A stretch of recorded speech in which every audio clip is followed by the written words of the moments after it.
Phone மெமரியே ஃபுல்லாகிடுச்சிங்க. கிட்டத்தட்ட 1 இயருக்கு முன்னாடி எடுத்த வீடியோ இது. முக்கியமான ஒரு ஃபங்க்ஷன் ஒன்றுக்காக கேரளாவிலேருந்து இங்கே ஊருக்கு வந்திருந்தோம். அப்புறம் ரூட் கேனல் பண்ணலான்ட்டு இருந்தோம். அதுக்காக தான் வெயிட் பண்ணிகிட்டு இருந்தேன். பார்த்தா ப்ரெக்னென்சி கன்ஃபார்ம் ஆகிடுச்சு.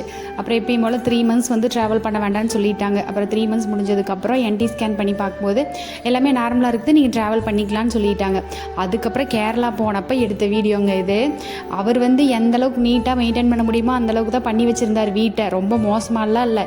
இருந்தாலும் எல்லாத்தையும் தூக்கி போட்டு மறுபடியும் ஒரு தடவை சுத்தம் பண்ணால் தான் நமக்கு மனசு ஆறும். போனோடனே முதல் வேலை வந்து 3 நேரம் வெளியே சாப்பிட்டு எல்லாத்தையும் க்ளீன் பண்ணி வச்சது தான்.